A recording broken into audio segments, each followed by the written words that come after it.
Okay, I have got too many electronic things going on. But first of all, I just want to say welcome and welcome back. I hope you all have had a good day. Johnny's not with us today, but we do have Darla in the control booth as always. And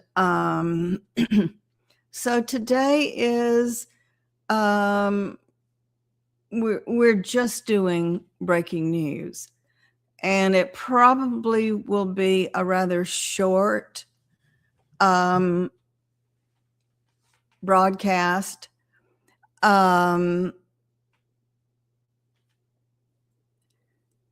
Yeah. For one thing, I just want to talk about the big story that broke today, which is that the Federal Trade Commission is suing the World Professional Association of Transgender Health. And that is of interest to a lot of people who have been on the podcast. And so we're just going to stick with that. I'm not a lawyer, as you all know. I don't pretend to be one, and neither am I a clinician. But I am a historian, and I can read and read pretty well. And so what I thought we would do today is I would just tell you who the plaintiffs are, who the defendants are, what the major points in the filed lawsuit are. And I thought I would open up by just telling you what some of the definitions for the terms are in the lawsuit. Okay, wait a minute. Okay, first of all, these are the let's go back. The Federal Trade Commission, yes. Okay. The plaintiffs are the Federal Trade Commission of the United States, which of course is interested in consumer issues and consumer fraud. The other plaintiffs are the states of Alaska, Iowa, Nebraska, and Texas, also being brought by their bureaus or departments of consumer fraud. The defendants, let me run that.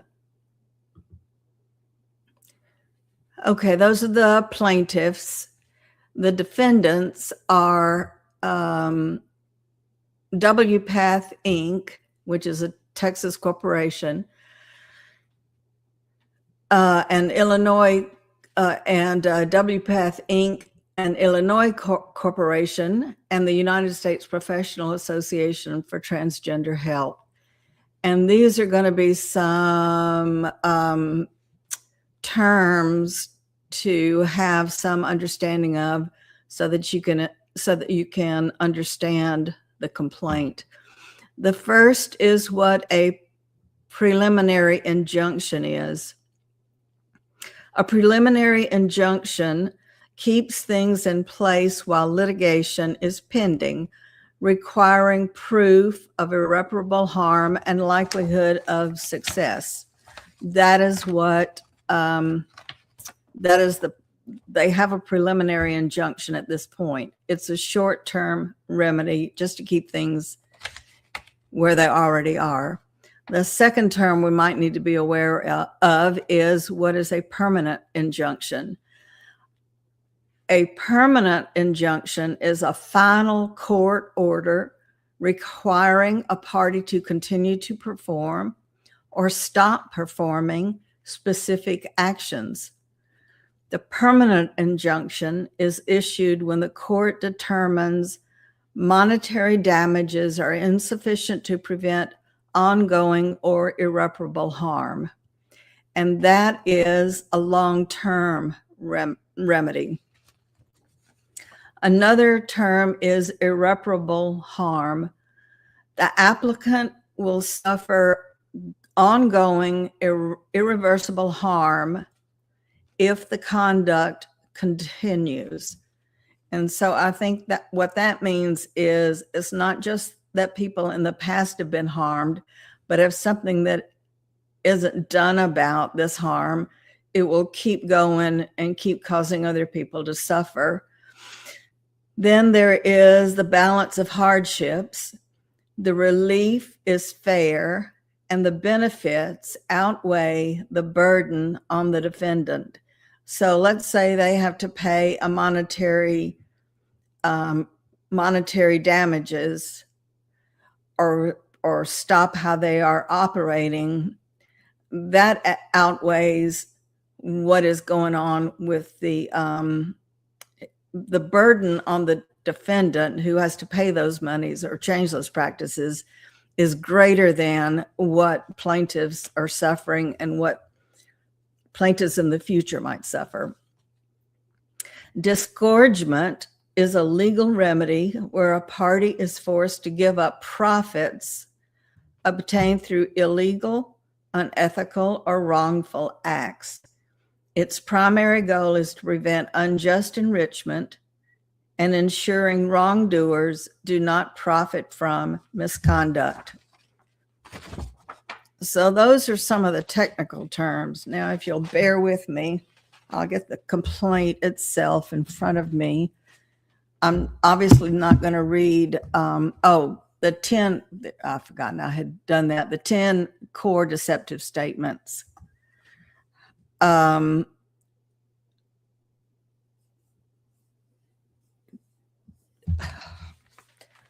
This is not easy. Okay, all right. Here's the first one. And I had forgotten I made banners for them. And I think it's important to try to receive and digest what these core misrepresentations, that is on the part of WPATH and the other defendants, the misrepresentations that are being alleged and are in question. First is that WPATH misrepresents that pediatric medical transition is medically necessary to prevent suicide in children who express dissatisfaction with or report distress about their sex traits. Number 2, thank you, Darla. WPATH misrepresents that pediatric medical transition is effective at preventing suicide in children who express dissatisfaction with or report distress about their sex traits. The third core misrepresentation is that WPATH misrepresents that puberty blockers are fully reversible. And I want to say too, okay, I lost my thought. These are the core, this is what the FTC and its co-plaintiffs are saying are the core problems with WPATH. Okay, 4 is that WPATH misrepresents that cross-sex hormones improve mental health. 5, WPATH misrepresents that performing breast amputations on children is safe, effective, and consistently results in better health and quality of life. 6, WPATH misrepresents SOC 8, which is WPATH Standards of Care, the 8th version. WPATH misrepresents that SOC 8 is the result of unbiased, evidence-based, expert consensus. 7, WPATH misrepresents that pediatric medical transition is the standard of care for children who express dissatisfaction with or report distress about their sex traits. 8, WPATH fails in Standards of Care 8 to adequately disclose certain side effects of puberty blockers, including hot flashes, lethargy, and cognitive problems. 9, WPATH Standards of Care 8 fails to adequately disclose certain side effects of cross-sex hormones, including mood disturbances, vocal pain, pelvic floor dysfunction, clitoral discomfort and continuing, vaginal pain, persistent sexual dysfunction, continuing after cessation of use, and erectile pain. And 10, WPATH fails in SOC8 to adequately disclose certain side effects of breast amputations, including inability to breastfeed, nerve damage, and necrosis of the nipples. And I had to look up what necrosis was in the medical sense, and it is the term for premature death of cells and living tissue. It occurs when a localized area of tissue doesn't receive enough blood supply and is often caused by severe injury. Okay, now I'm going to make my effort again to come over to the complaint itself. It is 123 pages. So, of course, I'm not going to try to read all of that to you or go over it, but I just want to hop down to page 117, where it talks about what the FTC and its co-complainants are saying are the injuries to the consumers. They say that children and parents have suffered, are suffering, and will continue to suffer substantial injury because of the defendant's violation of the FTC Act, the Alaska Consumer Protection Act, the Iowa, the Nebraska, and the Texas acts against consumer fraud. And the complaint says that absent injunctive relief by this court, defendants are likely to continue to injure consumers and harm the public interest. And so this is what they're asking for. They call it a prayer for relief. First, enter a permanent injunction to prevent future violations of the FTC Act and the other consumer fraud acts.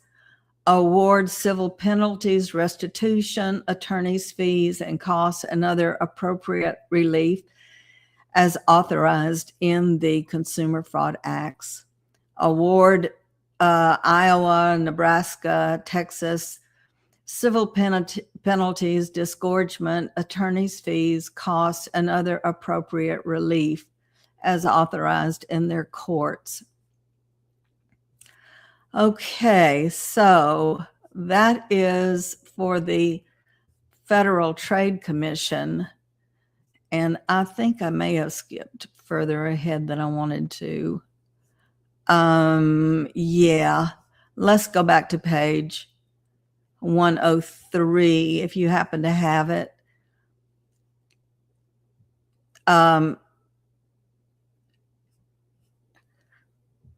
That's the core deceptive statements, which I read to you. And then it says that WPATH made each of these 10 misrepresentations or omissions expressly or by implication. WPATH knew they were false or misleading, and WPATH further knew and intended that they would provide WPATH members and other providers of medical transition services with the means to mislead consumers. Each of these 10 misrepresentations was and is important to WPATH members and other providers of transition services, Each of these representations were and are important to the children who receive and parents who pay for those services. As a result of these 10 central misrepresentations and omissions, and as pleaded herein, unlawful deception occurred and continues to occur. Each of these 10 misrepresentations or omissions occurred at least in certain specific instances detailed herein. In particular, WPATH misrepresents that pediatric medical transition is medically necessary to prevent suicide. And it says, oh, it's down here in the footnotes, but honest to Pete, I think I'm just going to leave it at that because the complaint is online, and you can, if you're interested in a really in-depth look at it, you can do that. But I don't think I will hold out for very long. It's been a pretty grueling day, and I'm not feeling well. A new medication that is messing with me. But it is important to say that in 2008, WPATH misleadingly asserted that medical transition is, quote, not cosmetic or elective or for the mere convenience of the patient, end quote, but instead was, quote, understood to be medically necessary. And that is a quote from WPATH. And I'm going to avoid any commentary just because we want to get through with this as quickly as we can and maybe come back to it in the future. WPATH asserts in SOC 8 that not providing medical transition services can lead to depression and anxiety. When WPATH released Standards of Care 7, the one that preceded Standards of Care 8, a niece of mine had a miscarriage today, and my sister was getting in touch with me about that. So I should have turned my phone off, but at any rate, here we go.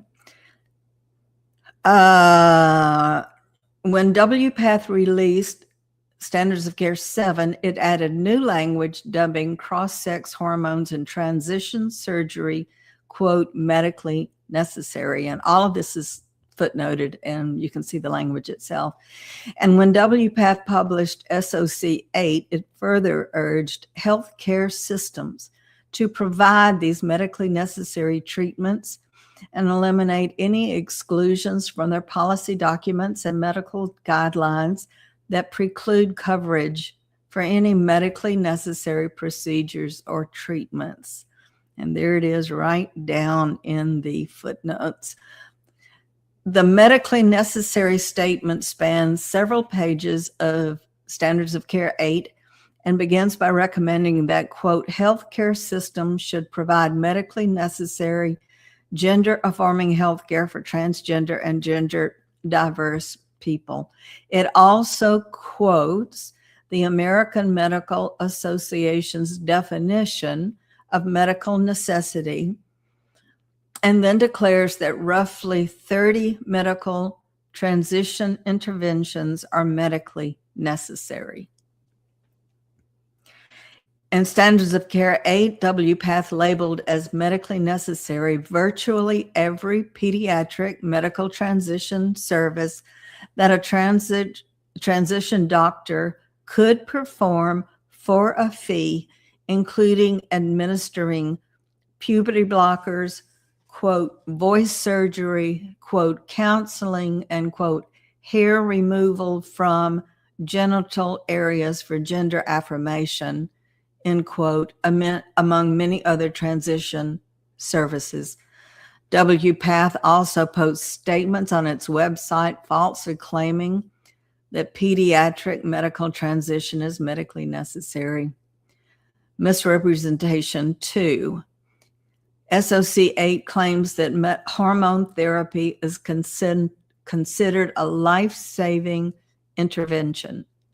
and that medical transition is associated with a substantial reduction in the risk of suicide attempts.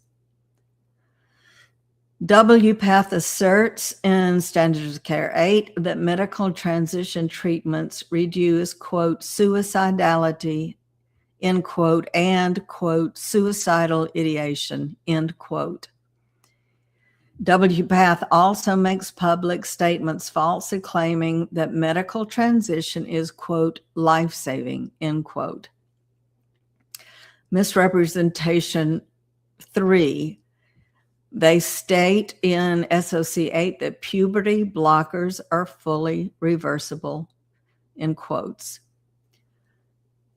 Misrepresentation 4. WPATH claims in SOC 8 that the administration of cross-sex hormones, quote, has been shown to improve quality of life and to decrease depression and anxiety, end quote.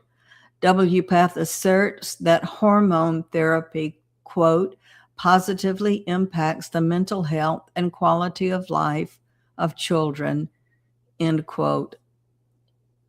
Misrepresentation 5.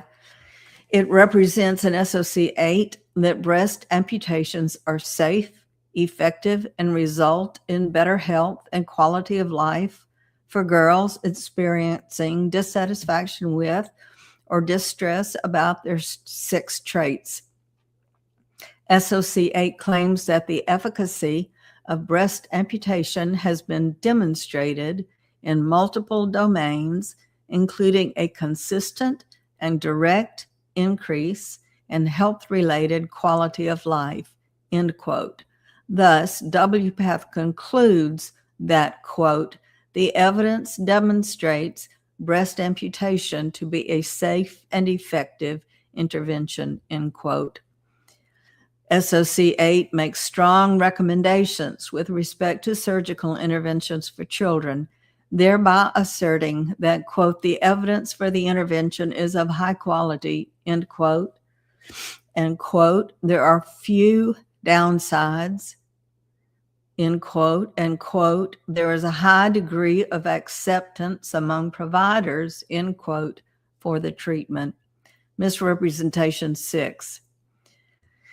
WPATH misrepresents excuse me, that SOC 8 is consensus-based expert opinion. That's a quote.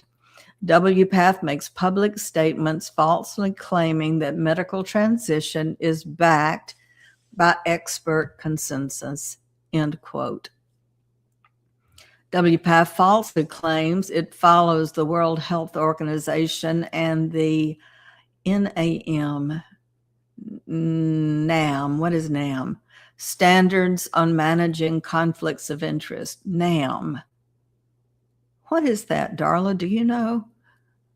I should know, but I've lost it.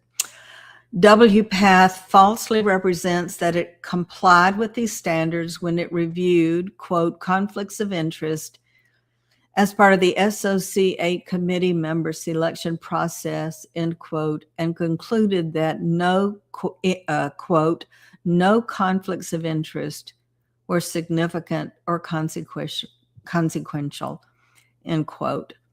WPATH falsely claims that SOC 8 used the, quote, Delphi process, end quote, which is a formal method of developing recommendations based on expert consensus. WPATH falsely claims that SOC 8 followed the, quote, grade, end quote, system.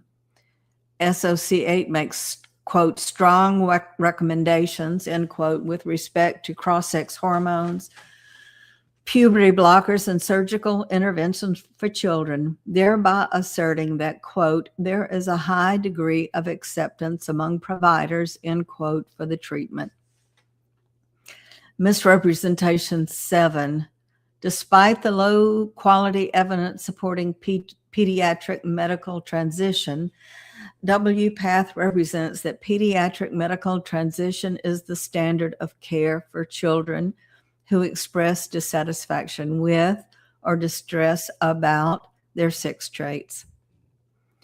In Standards of Care 8, WPATH represents that cross-sex hormones are medically necessary for children who express discomfort with or distress about their sex traits, and that cross-sex hormone use is an appropriate treatment as early as the onset of puberty.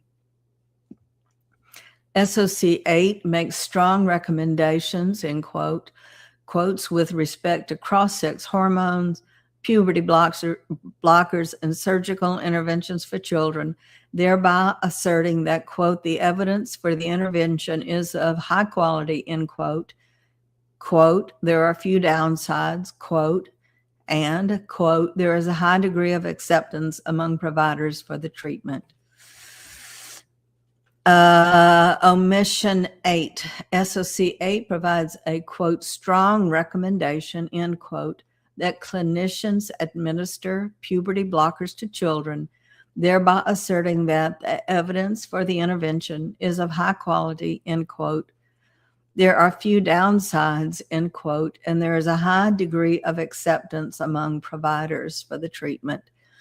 But SOC 8 fails to disclose or adequately disclose risks and side effects like hot flashes, lethargy, and cognitive issues when puberty blockers are used for pediatric medical transition. Omission 9, SOC 8 makes, quote, strong recommendations, end quote, with respect to administering cross-sex hormones to children, thereby asserting that the evidence for the intervention is of high quality, quote, there are few downsides, and, quote, there is a high degree of acceptance among providers, end quote, for the treatment.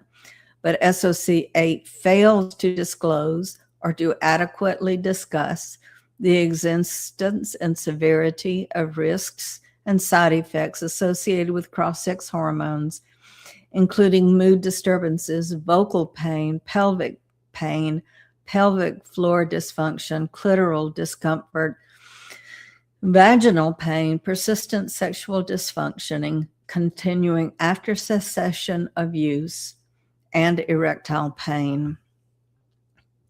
And finally, omission 10, SOC makes, quote, strong recommendations, end quote, with respect to surgical interventions for children, including breast amputation, thereby asserting that, quote, the evidence for the intervention is of high quality, end quote, there are a few downsides, quote, and, quote, there is a high degree of acceptance among providers, end quote, for the treatment.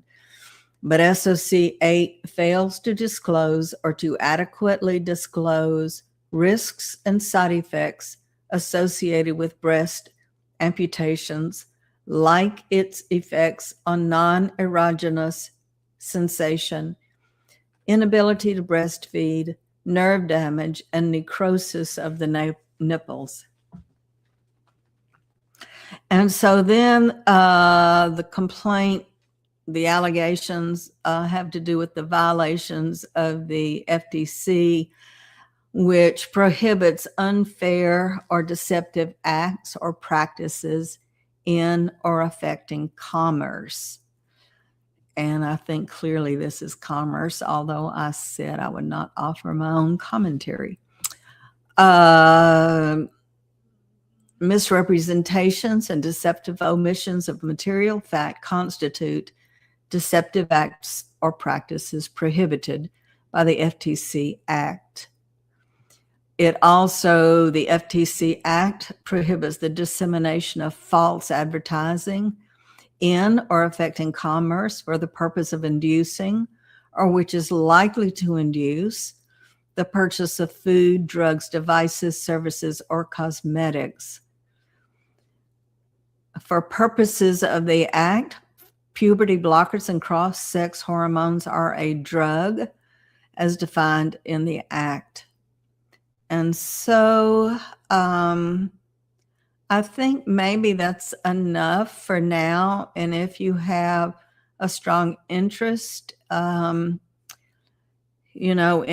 knowing more about this, you can both Google and get the entire complaint, which is 123 pages, and actually is extremely well written in that it is, it's easy to understand.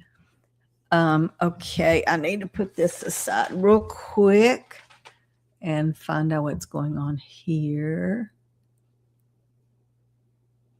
Okay, Darla just told me that NAM stands for the National Academy of Medicine, and I should have known that, but I didn't, and I'm glad Darla looked it up. Okay, y'all, I guess that's it for now. I do hope that you will pay attention to this lawsuit. In my opinion, it could be a watershed event, depending on what the court in Fort Worth, where it was filed, what they rule and what render. And I think it's going to really be worth watching and paying attention to. And I will do that. And if you're interested, I will get back with you on, or maybe even if you're not interested, just because I'm interested, I might get back to you with where it is. Okay. Thank you, Darla, in the booth. Thank you, everyone, for tuning in. Thank you for watching it recorded on YouTube and other places. And also, please think about subscribing, liking, and joining in. This is a very, very important issue. And some of us, I think, are stuck in not knowing and then not wanting to know. But I think kids and their parents deserve that we take a real interest in this. Okay, thank you. And I think Darla is gonna roll us out now, and we will see you next week. All right, bye-bye.